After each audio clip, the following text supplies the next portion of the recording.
Subscribe now and press the bell icon. Never miss an update.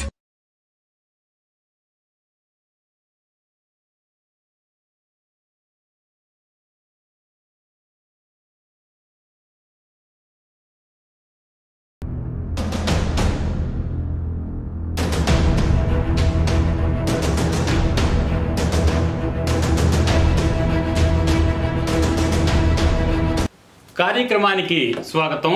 నేను మీ లక్ష్మణ్ రావు. తెలంగాణ, ఆంధ్రప్రదేశ్ ఈ రెండు రాష్ట్రాల దేవాదాయ శాఖల్లో భయంకరమైన అవినీతి జరగడానికి అనేక కారణాలు మనం ఎనలైజ్ చేయొచ్చండి. ఎందుకంటే ముఖ్యంగా చూస్తే రెండు రాష్ట్రాల్లో పనిచేసేటటువంటి దేవాదాయ శాఖలకి మంత్రులు ఉన్నారు, ప్రిన్సిపల్ సెక్రటరీ ఉన్నారు, కమిషనర్ ఉన్నారు. మరి చూస్తే అడిషనల్ కమిషనర్లు పనిచేస్తున్నారు, జాయింట్ కమిషనర్లు పనిచేస్తున్నారు, డిప్యూటీ కమిషనర్లు, అసిస్టెంట్ కమిషనర్లు పనిచేస్తున్నారు. ప్రధాన కార్యాలయాల్లో కానివ్వండి, లేకపోతే జిల్లాల్లో ఉండేటటువంటి అధికార కార్యాలయాల్లో కానివ్వండి, దేవాలయాలకు సంబంధించిన పరిపాలన మొత్తం చూడడానికి ఎంత అధికార వ్యవస్థ ఉన్నప్పటికీ కూడా మనం ఆంధ్రప్రదేశ్లో చూస్తే అటు శ్రీకాకుళం నుంచి ఇటు చిత్తూరు వరకు ప్రతి దేవాలయంలో అడుగడుగున అవినీతి విశృంఖలంగా ఉంది. ఏ స్థాయిలోనూ కూడా భయభక్తులు లేవు. ఎక్కడ చూసినప్పటికీ కూడా అవినీతి విలయతాండవం చేస్తుంది. మరి దేవాదాయ కమిషనరు బాధ్యత ఏంటి, ప్రిన్సిపల్ సెక్రటరీ బాధ్యత ఏంటి, మంత్రి బాధ్యత ఏంటి, అసలు దీనికి కారణాలు ఏంటి, ఇంత అవినీతి విశృంఖలత్వం చెందడానికి గల కారణాలు ఏమిటి, పరిష్కారాలు ఏమిటి, ఈ దిశగా దేవాదాయ అధికారులు ఎందుకు పరిష్కారాలు చేస్తూ సమస్యల్ని అధిగమిస్తూ అవినీతి అక్రమాలని అరికట్టడానికి ప్రయత్నం చేయటం లేదు. వరుస కార్యక్రమాల్లో మనం చూద్దాం. ముఖ్యంగా ఆంధ్రప్రదేశ్లో జరుగుతున్నటువంటి అవినీతి అక్రమాలకు సంబంధించినటువంటి అవినీతి అనేక రకాలైనటువంటి కేసులు నమోదు చేస్తూ ప్రధాన కార్యాలయంలో ఉన్న విజిలెన్స్ విభాగాన్ని సంస్కరిస్తే కానీ ముఖ్యంగా ఈ శాఖ బాగుపడదు అని చెప్పడానికి అనేక ఉదాహరణలు మన దగ్గర ఉన్నాయండి. మరి సోదాహరణంగా ఇంకా మనం దీనిలో మాట్లాడాలంటే అటు దేవాలయాల్లోనూ అధికార కార్యాలయాల్లోనూ ఎక్కడ ఏ స్థాయి అధికారులు కానివ్వండి, ఉద్యోగులు కానివ్వండి అవినీతి గనక చేసినట్లయితే విజిలెన్స్ కేసులు నమోదు అవుతున్నాయి. కొన్ని చోట్ల క్రిమినల్ కేసులు కూడా నమోదు అవుతున్నాయి. అంటే చేసేటటువంటి దోపిడీ తారాస్థాయికి చేరిపోయి ఇటీవల మనం చూస్తే కనుక ఈ అవినీతి అక్రమాలతో ఫుల్ స్టాప్ పెట్టకుండా దోపిడీలు, దొంగతనాలు, ఫిక్స్డ్ డిపాజిట్లు వాళ్ళు ఇష్టం వచ్చినట్టు మార్చుకుని తినేస్తూ ఉండడం, ఏ స్థాయిలో ఏ ఉద్యోగం ఎలా కావాలంటే అలాగా లంచాలు ఇచ్చి ప్రధాన కార్యాలయంలో సాక్షాత్తు కమిషనరే లంచాలు తీసేసుకుంటున్నారన్న ఆరోపణలు వినిపిస్తున్నటువంటి అనేక సందర్భాలు కూడా మనం చూసాం. అనర్హులకి టెస్ట్ వేసినటువంటి అర్హత లేకుండా ఉన్న వాళ్ళందరికీ కూడా ప్రమోషన్లు ఇస్తూ ఉండడం, అంతేకాకుండా అర్హులైన వాళ్ళ పొట్టగొట్టి వాళ్ళు ఒకవేళ ఈ అవినీతిని కనుక ప్రశ్నించినట్టయితే కనుక వారిని సస్పెండ్ చేస్తూ ఉండడం, కోర్టు కేసులు వేస్తే వాళ్ళని బెదిరించి కోర్టు కేసులు విత్డ్రా చేస్తూ ఉండడం అనేది సర్వీస్ మ్యాటర్స్లో మనం ఒక పక్క చూస్తుంటే అక్కడ సర్వీస్లో కూడా దారుణమైనటువంటి అవినీతి ఒక పక్కన జరిగిపోతుంది.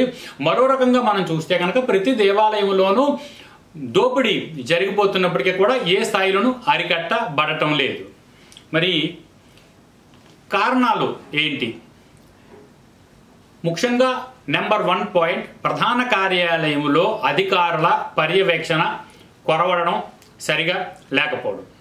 నెంబర్ 2, ఆడిట్ ఉన్నప్పటికీ కూడా అటు దేవాలయాల్లో కానివ్వండి, ఇటు కార్యాలయాల్లో కానివ్వండి ఆడిట్ చేయవలసిన అధికారులు ఆడిట్ చేయకపోవడం, వీళ్ళు ఆడిట్ సరిగా చేయించుకోకపోవడం, ఆడిట్లో కూడా అనేక రకాల అవినీతి అక్రమాలకు పాల్పడుతూ అనేక రకాల ఖర్చులను మసిబూసి మారేడుగా చేస్తూ ఆడిట్ అభ్యంతరాలు డ్రాప్ చేయించుకోవడం అనేది కూడా ఇటీవల మనం తెర మీదకి రావడం అనేది చూసాం.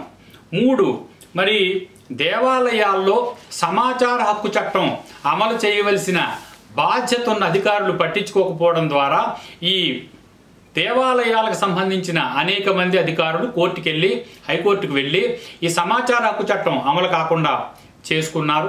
అదొక ప్రధానమైనటువంటి కారణంగా ఉంది. దానివల్ల ఏంటంటే పబ్లిక్లో అవేర్నెస్ ఉంది. ప్రజా ప్రయోజనాల కోసం పాటుపడేటటువంటి అనేక మంది వ్యక్తులు, సమాచార హక్కు కార్యకర్తలు దేవాలయాల్లో జరుగుతున్నటువంటి అవినీతి అక్రమాలను అరికట్టడం కోసం రికార్డులు ఇన్స్పెక్షన్ చేస్తూ ఉండడం, లేకపోతే సమాచారాలు తీసుకుంటూ ఉండడం, వాటిని ఉన్నత న్యాయస్థానాలకు వెళ్ళి ప్రశ్నించడం, లేదా లోకాయుక్త విజిలెన్స్ ఎన్ఫోర్స్మెంట్ వంటి సంస్థలకి ఫిర్యాదులు చేయడమే కాకుండా దేవాదాయ కమిషనర్లకు ఫిర్యాదులు చేయడం ద్వారా ఈ అరికట్టడానికి, ఈ ముఖ్యంగా అవినీతి అక్రమాలు అరికట్టడానికి ప్రయత్నం చేస్తున్నప్పటికీ దీనిని గండి కొడుతూ సమాచార హక్కు చట్టం అమలు కాకుండా కోర్టు తీర్పు తెచ్చుకోవడం అనేది కూడా ఒక పెద్ద గొడ్డల పెట్టుగా ఉండండి. మరి మూడవ కారణం కనుక మనం చూసినట్లయితే దేవాలయాల్లో అనేక చోట్ల ట్రస్టీల పేరు మీద, ఫౌండర్ ట్రస్టీల పేరు మీద అనర్హులు మరి తిష్ట వేసుకుని కూర్చున్నారు. వీరిలో అర్హులు ఎవరు, అనర్హులు ఎవరు, అసలు దీనిలో అర్హత గల ఫౌండర్ ట్రస్టీలు ఎవరు అనేటటువంటి విషయాన్ని దేవాదాయ కమిషనరేట్ పరిశీలించకపోవడం వల్ల కూడా అనేక రకాలైనటువంటి దోపిడీలకి వీళ్ళకి మార్గం సుగమం అయిపోతుంది. మరి అంతేకాకుండా ఇటు దేవాలయాల్లోనూ అటు కార్యాలయాల్లోనూ పనిచేసేటటువంటి ప్రభుత్వ అధికారులు అని చెప్పుకుంటున్నటువంటి దేవాదాయ అధికారులు చాలామంది, లేకపోతే ఉద్యోగులు చాలామంది వారి వార్షిక నివేదికలు ప్రభుత్వానికి ఇవ్వకపోయినా అధికారులు పట్టించుకోకపోవడం. మరి దేవాలయ సంపద కొల్లగొట్టబడుతుందని అనేక ఆరోపణలు ప్రతిరోజు మనం చూస్తే కనుక మీడియాలో, ఎలక్ట్రానిక్ మీడియాలో కానివ్వండి, న్యూస్ పేపర్స్లో కానివ్వండి, అనేక రకాల కథనాలు ప్రతిరోజు కుప్పలుగా వచ్చి పడుతూనే ఉంటాయి. వీటిని పరిశీలించి ఈ వ్యవస్థని గాడిలో పెట్టడానికి ఎక్కడ అవినీతి జరిగితే ఏ రకంగా ఆ అవినీతికి సంబంధించినటువంటి దేవాలయ సంపద అధికారులకి అక్రమ ఆస్తుల కింద మారిపోతున్నాయి అన్న విషయాన్ని పట్టించుకోవాల్సినటువంటి అధికారులు దీనిని పట్టించుకోకపోవడం కూడా ఒక ముఖ్యమైనటువంటి అవరోధంగా కనిపిస్తుంది. ముఖ్యమైన కారణంగా కూడా మనం చెప్పొచ్చు. అందువల్ల వార్షిక ఆస్తుల నివేదికలు ఎనెక్జర్ 1, ఎనెక్జర్ 2, ఎనెక్జర్ 3లు సమర్పించవలసినటువంటి అధికారులు వారు ప్రభుత్వానికి ఇవ్వకపోయినా పట్టించుకోకపోవడం అనేటటువంటిది ఒక ముఖ్యమైనటువంటి పాయింట్గా ఉందండి. అంతేకాకుండా మరి దేవాదాయ ఉద్యోగుల్లో ఎడ్యుకేషన్ సర్టిఫికెట్లు ఎవరైతే చాలా మంది ఉన్నారో వీళ్ళలో దొంగ సర్టిఫికెట్లతో ఉద్యోగాలు పొందిన వాళ్ళు ఉన్నారు. అవి దొంగ సర్టిఫికెట్లు అని చెప్పి అనేక ఫిర్యాదులు దాఖలు చేయబడ్డప్పటికీ కూడా దేవాదాయ కమిషనరేట్ ఎటువంటి చర్యలు తీసుకోకపోవడం, దొంగ సర్టిఫికెట్లతో ఉద్యోగాలు పొందిన వాళ్ళని కొనసాగనిస్తూ ఉండడం. అంతేకాకుండా మరి సర్టిఫికెట్లు నిజమైనవా కావా అంటూ సంబంధిత యూనివర్సిటీలకు కానివ్వండి, లేకపోతే స్కూళ్ళకు కానివ్వండి, కాలేజీలకు కానివ్వండి రాసి వాటికి సంబంధించినటువంటి వాస్తవాలు కనుక్కోకపోవడం, దొంగ సర్టిఫికెట్లా కాదా అని తేల్చుకోకుండా వారిని ఉద్యోగాల్లో కొనసాగిస్తూ ఉండడం అనేది కూడా పెద్ద గొడ్డలు పెట్టుగా మనం చెప్పచ్చు. ఇంకా మనం చూస్తే కనుక ఇందాక ఫస్ట్ పాయింట్ కింద నేను మాట్లాడాను, దేవాదాయ శాఖలో విజిలెన్స్ విభాగంలో అధికారులే అవినీతికి పాల్పడుతూ ఉండడం, మరి విచారణలో ఉన్నటువంటి అనేక ఫైళ్లు రేట్లు కట్టి మాయం చేసేస్తూ ఉండడం అనేది కూడా మనం చూద్దాం. దాని గురించి కూడా ఈ కార్యక్రమంలో విస్తృతంగా మనం చర్చిద్దాం. అందువల్ల మరి ఇంకా పాయింట్ వైజ్గా మనం చూస్తే కనుక ట్రిబ్యునల్స్ కూడా ఉన్నాయండి. ట్రిబ్యునల్ పేరిట న్యాయ వ్యవస్థ ఉంది అని చెప్పుకుంటున్నప్పటికీ కూడా అసలు ట్రిబ్యునల్లో ఎన్ని కేసులు ఫైల్ అవుతున్నాయి, ఈ ట్రిబ్యునల్ వ్యవస్థ అసలు ఏ రకంగా కోర్టు తీర్పులు ఇవ్వడం ద్వారా ఎంతమందికి ఎన్ని దేవాలయాలకి లేకపోతే ఎన్నో చోట్ల అవినీతి అక్రమాలు జరుగుతున్నటువంటి వ్యాజ్యాలు పడ్డప్పటికీ ముఖ్యంగా దేవాలయ భూముల ఆక్రమణలకు సంబంధించినటువంటి కేసులు కనుక మనం చూసినట్లయితే వేలల్లో సుమారు 10 సంవత్సరాల నుంచి 20 సంవత్సరాల నుంచి కేసులు పెండింగ్ ఉన్నటువంటి వివరాలు కూడా మన దగ్గరికి వచ్చాయండి. సమాచార హక్కు చట్ట ప్రకారం తీసుకోవడం అనేది జరిగింది. ట్రిబ్యునల్ పేరిట న్యాయం జరిగే చోట కూడా అవినీతి అధికారుల నియామకం జరగడం వల్ల, ట్రిబ్యునల్ నిజాయితీగా పనిచేయకపోవడం వల్ల కూడా అనేక రకాలైనటువంటి అవినీతికి మార్గాలు ఏర్పడుతున్నాయి అనేటటువంటి ఆరోపణ కూడా వినిపిస్తుంది. దీని గురించి కూడా మనం విస్తృతంగా చర్చిద్దాం. ఈ పాయింట్లన్నీ వరుస కార్యక్రమాల్లో భాగంగా ఒక్కొక్కటి చర్చించుకుంటూ వద్దాం. అంతేకాకుండా మరి దేవస్థానంలో పనిచేసేటటువంటి అనేక రకాల స్థాయి గల ఉద్యోగులు, అటెండర్ల దగ్గర నుంచి కానివ్వండి, అటెండర్లు, గుమాస్తాలు, జూనియర్ అసిస్టెంట్లు, సీనియర్ అసిస్టెంట్లు, సూపర్నెంట్లు, గ్రేడ్ 1, గ్రేడ్ 2, గ్రేడ్ 3 ఏ స్థాయిలో ఏ ఉద్యోగం అయినప్పటికీ కూడా లంచాలు ఇవ్వందే వాళ్ళకి ప్రమోషన్లు రాకపోవడం, వాళ్ళు లంచాల కోసం అని చెప్పి దేవస్థానాలకు సంబంధించినటువంటి సంపద దోచేసి అధికారులకు ముట్ట చెప్పడం ద్వారా ప్రమోషన్లు పొందడం అనేది కూడా విశృంఖలంగా జరిగిపోతుందనడానికి మన దగ్గర అనేక ఆధారాలు ఉన్నాయి. అంతేకాకుండా మరి ఇంకా ముఖ్యంగా చూస్తే ఈ దేవాలయ దేవాలయాలలో అవినీతిని ప్రశ్నించే వాళ్ళని అనేక రకాలుగా బెదిరిస్తూ ఉండడం, వారి మీద అక్రమ కేసులు బనాయిస్తూ ఉండడం, వారిని తమ అక్రమ మార్గాలకు ఏ స్థాయిలోనూ అడ్డుపడకుండా జాగ్రత్త పడడం కోసం ఈ చర్యలు తీసుకుంటూ అనేక రకాలైనటువంటి వ్యక్తులను ఫిర్యాదు చేసేవాళ్ళని కానివ్వండి, పబ్లిక్ ఇంట్రెస్ట్ లిటిగేషన్లు వేసేవాళ్ళని కానివ్వండి, అంతేకాకుండా మీడియా ప్రతినిధుల్ని, జర్నలిస్టుల్ని, చివరికి మమ్మల్ని కూడా అనేక సందర్భాల్లో బెదిరించడం జరిగింది. అనేక దొంగ కేసులు మా మీద పెట్టడం అనేది కూడా జరిగింది.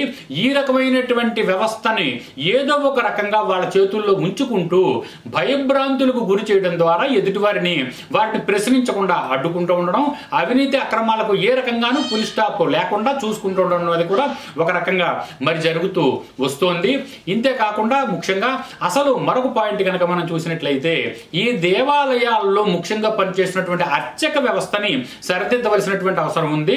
రాష్ట్ర వ్యాప్తంగా మనం చూస్తే కనుక ఆశ్చర్యకరమైన విషయం ఏంటంటే అసలు ఏ దేవస్థానంలో ఏ అర్చకుడు వాస్తవంగా నియమింపబడ్డవాడు, ఏ అధికారి వాళ్ళని నియమించారు, ఎంతమంది అర్చకులు పనిచేస్తున్నారు, వాడు బినామీలా, నిజమైన వాళ్ళ, నకిలీలా, అసలు వాళ్ళ అర్హతలేంటి, వాళ్ళని ఎవరు నియమించారు, కాంప్రమైజ్ ఆర్డర్ల మీద పనిచేస్తున్నారా, వంశపారంపర్యంగా పనిచేస్తున్నారా, లేకపోతే వంతుల మీద పనిచేస్తున్నారా అంటూ అనేక ప్రశ్నలు వస్తున్నప్పటికీ కూడా ఏ స్థాయిలోనూ వాస్తవ నిర్ధారణ చేసేటటువంటి అధికారులు లేకపోవడం కూడా చాలా ఆశ్చర్యకరమైనటువంటి విషయంగా కనిపిస్తోంది. ముఖ్యంగా ఈ అర్చక వ్యవస్థ కొనసాగడంలో అసలు అనేక చోట రూల్ వైలేషన్ జరుగుతోంది, యాక్ట్ వైలేషన్ జరుగుతోందంటూ కూడా అనేక ఫిర్యాదులు ఉన్నప్పటికీ పట్టించుకున్నటువంటి నాథుడైతే ఎవరు కనిపించడం లేదు. అంతేకాకుండా అర్చకుల ఆక్రమణలో దేవాలయాలకు సంబంధించినటువంటి భూములు ఆక్రమణల గురించి కూడా పరిశీలించవలసిన అంశంగా ఉంది. మరి గత మంత్రిగా పనిచేసినటువంటి కొట్టి సత్యనారాయణ కానివ్వండి, అంతకుముందు పనిచేసినటువంటి వెల్లంపల్లి శ్రీనివాస్ కానివ్వండి, అనేక మంది మంత్రులు డైరెక్ట్గా ప్రెస్ మీట్లు పెట్టి సుమారుగా 2 లక్షల ఎకరాలు ఆక్రమణలో భూములు ఉన్నాయి, 1,10,000 ఎకరాల భూములు అర్చక ఆక్రమణలో ఉన్నాయని వాళ్ళు ప్రకటించడం అనేది జరుగుతూనే ఉంది. అయితే కొత్తగా ఏర్పడ్డ ప్రభుత్వంలో కూడా ఇప్పుడు మంత్రిగా వచ్చినటువంటి ఆనం రామనారాయణ రెడ్డి గారు ఈ దేవాలయ భూములు వ్యవస్థ రక్షణకు మేము కంకణం కట్టుకున్నామంటూ అనేక ప్రెస్ మీట్లు పెడుతూ వస్తున్నారు. గతంలో పనిచేసినటువంటి అనేక మంది కమిషనర్లు ఇదే విషయంలో అనేక సందర్భాల్లో ఈ దేవాలయాల భూముల సంరక్షణకు సంబంధించినటువంటి మీటింగులు పేరు మీద రాష్ట్ర వ్యాప్తంగా అన్ని జిల్లాల్లోనూ కార్యాలయాల్లో, అధికార కార్యాలయాల్లో మీటింగులు ఏర్పాటు చేస్తూ ఉండడం, అటు దేవాదాయ కమిషనరేట్లో మీటింగులు ఏర్పాటు చేస్తూ ఉండడం, దీనికి సంబంధించినటువంటి పరిశీలన జరుగుతున్నట్టుగా అనేక రకాలైనటువంటి చర్చలు లేకపోతే సమావేశాలు జరుగుతూ ఉండడం తప్ప 1 ఎకరం భూమి కూడా రక్షింపబడ్డటువంటి దాఖలాలు అయితే కనబడటం లేదు. మరి ఇన్ని లక్షల ఎకరాల భూముల ఆక్రమణల నుంచి విడిపించేటటువంటి నాథుడు ఎవరు కనిపించడం లేదు. అందువల్ల ముఖ్యంగా ఈ రోజు కార్యక్రమంలో మనం చూస్తే కనుక ఈ దేవాదాయ శాఖ విజిలెన్స్ లో జరుగుతున్నటువంటి అవినీతి మీద మనం ముఖ్యంగా మాట్లాడదాం. ఎందుకంటే ఈ పాయింట్లన్నీ విస్తృతంగా చర్చించేటటువంటి పాయింట్లే. దేవాదాయ శాఖ విజిలెన్స్ విభాగంలో సంస్కరణలు తీసుకురాకపోతే, ఎందుకంటే ఎక్కడ ఏ అవినీతి, ఏ అక్రమం, ఏ స్థాయిలో ఏది జరిగినప్పటికీ కూడా విజిలెన్స్ కేసు నమోదవుతూ వస్తుంటుంది. దానికి ఒక నెంబర్ ఇస్తారు, ఒక ఫైల్ పెడతారు, దానికి ఎంక్వైరీ ఆఫీసర్లు ఉంటారు, ఎంక్వైరీలు వేస్తుంటారు, వాళ్ళు నిజానిజాలు తేలుస్తుంటారు, దాని మీద ఛార్జెస్ పెడుతుంటారు, ఛార్జెస్లు ప్రూవ్ అయిన ఉంటాయి, తీసేయబడ్డట్టు ఉంటాయి, వాళ్ళకి ఎటువంటి. అయితే ఈ రకంగా జరిగేటటువంటి మొత్తం వ్యవస్థలో అసలు ఎన్ని సంవత్సరాలు ఏ ఫైలు ఏ అధికారి మీద ఏ ఉద్యోగం మీద ఉన్నటువంటి ఆరోపణల మీద విచారణలు జరుగుతున్నాయనే వాస్తవాలు మాత్రం ఎక్కడ బయటికి రావటం లేదు. గతంలో ఈ విజిలెన్స్ విభాగంలో జరుగుతున్నటువంటి అవినీతి మీద విస్తృతంగా రాష్ట్ర విభజనకు ముందు మేము పోరాటం అనేది జరిగింది. పదుల సంఖ్యలో సుమారు 50-60 ఫైళ్లు మాయమైపోయాయి అనే విషయం కూడా మేము వెలికి తీయడం అనేది జరిగింది. 100ల సంఖ్యలో ఫైళ్లు తీసి అసలు ఈ ఫైల్ స్క్రూటనింగ్ ఏంటి, ఏ అధికారి ఏ ఫైల్ ఏ రకంగా పెడుతున్నారు, వీటికి నెంబర్ ఏ రకంగా ఇస్తున్నారు, వీటికి కనీసం ఫైల్ మీద నెంబర్లు కూడా వేయకపోవడం, పేజీల మీద సంఖ్యలు కూడా నమోదు చేయకపోవడం, వీటిని ఒక స్క్రూటనీ ఆఫీసర్ లేకపోవడం అనేటటువంటి విషయాన్ని కూడా చాలా సందర్భాల్లో ప్రస్తావిస్తూ రావడం జరిగింది. మరి రాష్ట్ర విభజన తర్వాత చూస్తే కనుక ఆంధ్రప్రదేశ్ రాష్ట్రానికి విజిలెన్స్ అధికారి పోస్టు లేదండి, ఆ పోస్టు తెలంగాణలో ఉండిపోయింది. రాష్ట్ర విభజనకు ముందు కురాకుల జ్యోతి, లేకపోతే కృష్ణవేణి, తెనాలి చంద్రకుమార్, ఇంకా అనేక మంది విజిలెన్స్ ఆఫీసర్ల కింద పనిచేసిన వాళ్ళు ఉన్నారు. రాష్ట్ర విభజన తర్వాత తర్వాత ఆంధ్రప్రదేశ్లో కనుక మనం చూసినట్టయితే శోభారాణి, దుర్గా ప్రసాద్, అలా అదే రకంగా వివిఎస్కే ప్రసాద్, రమేష్ బాబు కొంతకాలం పాటు కూడా విజిలెన్స్ సూపరింటెండెంట్ల కింద వీళ్ళు పనిచేశారు. తర్వాత ప్రస్తుతం కూరపాటి శ్రీనివాస్ అనే సూపరింటెండెంట్ పనిచేస్తున్నారు. వీళ్ళందరూ ఇటీవల గెజిటెడ్ ర్యాంకులు కూడా పొందినటువంటి ఆఫీసర్లుగా ఉన్నారు. అయితే ఈ రాష్ట్ర విభజన తర్వాత 2014 నుంచి 2024 వరకు అసలు నమోదైనటువంటి విజిలెన్స్ కేసులెన్ని, వాటి సంఖ్య ఎంత, వాటి నెంబర్లు ఏంటి, వీటి స్క్రూటినీ అధికారులు ఎవరు, ఎంతమంది మీద ఎన్ని ఛార్జెస్ పెట్టారు, ఎన్ని ఛార్జెస్ పెడితే ఎంతమంది ఎంక్వైరీ ఆఫీసర్లు వేయడం అనేది జరిగింది, ఈ ఎంక్వైరీ ఆఫీసర్లు ఎంతమంది మార్చారు, ఎంతమంది అధికారులు విచారణ నివేదికలు ఇచ్చారు, ఎంక్వైరీ రిపోర్టు వాళ్ళు సబ్మిట్ చేశారు, ఎంతకాలానికి సబ్మిట్ చేశారు, సబ్మిట్ చేసినటువంటి రిపోర్టులో ఉన్నటువంటి వాస్తవాలు ఏమిటి, అంతేకాకుండా ఈ వాస్తవాల మీద తీసుకున్నటువంటి చర్యలు ఏమిటి, అన్ని విషయాలకు సంబంధించిన సమాచారాలు కావాలంటూ అటు grant of certificate copies rules ప్రకారం, ఇటు సమాచార హక్కు చట్ట ప్రకారం సమాచారాలు అడుగుతున్నప్పటికీ కూడా ప్రధాన కార్యాలయం వాళ్ళు ఒక్కదానికి కూడా సమాధానం చెప్పకపోవడం, దేనికి సమాచారం ఇవ్వకపోవడం అనేది కూడా జరుగుతూ వస్తుంది. అందువల్ల విజిలెన్స్ విభాగాన్ని ముఖ్యంగా ప్రక్షాళన చేయందే దేవాదాయ శాఖ కమిషనరేట్ ప్రక్షాళన జరగదు.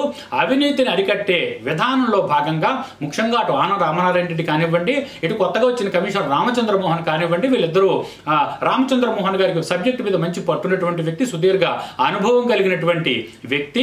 వీరు డిపార్ట్మెంట్లో అడిషనల్ కమిషనర్ గా చాలా కాలం నుంచి పనిచేస్తున్నారు. అనేక కేడర్లో పనిచేసుకుంటూ వచ్చిన వ్యక్తి, దిగువ స్థాయి నుంచి పనిచేశారు కాబట్టి విశేషమైనటువంటి అనుభవం ఉన్న వ్యక్తి.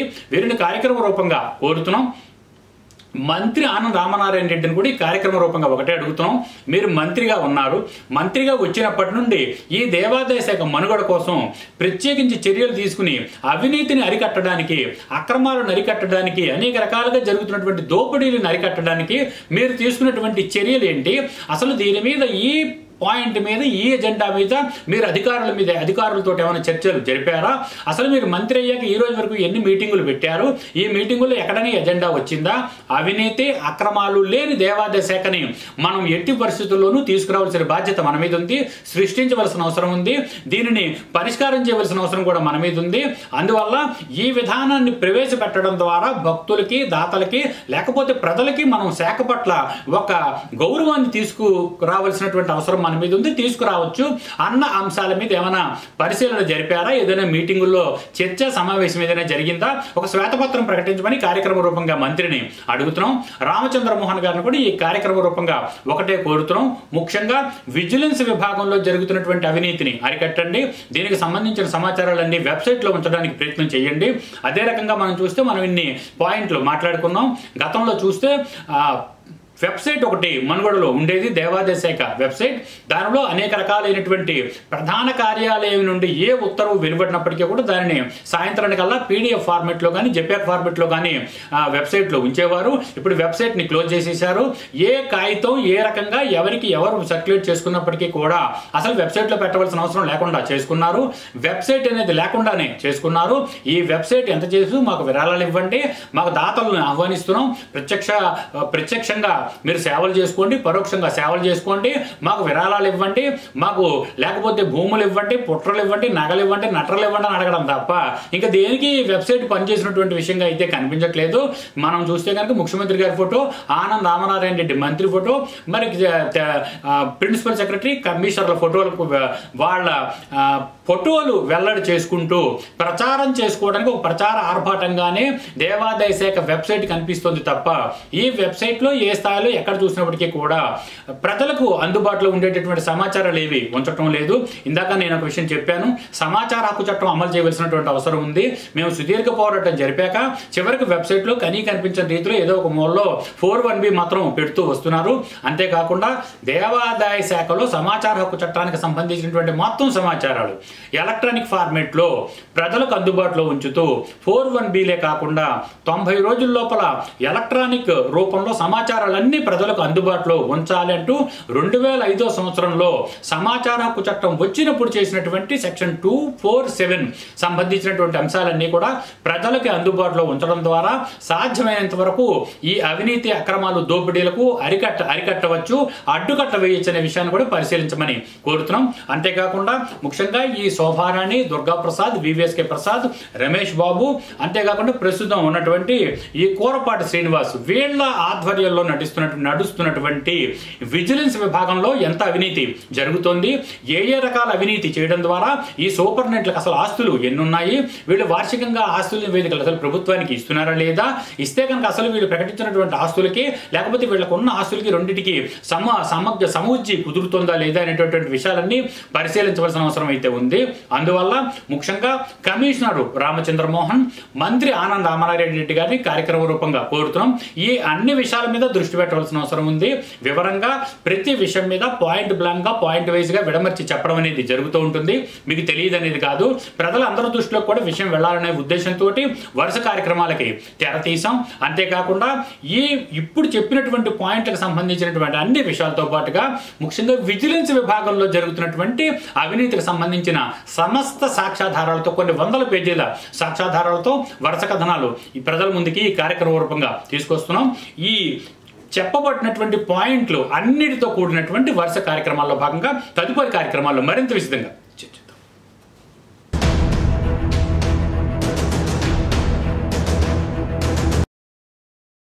Subscribe now and press the bell icon. Never miss an update.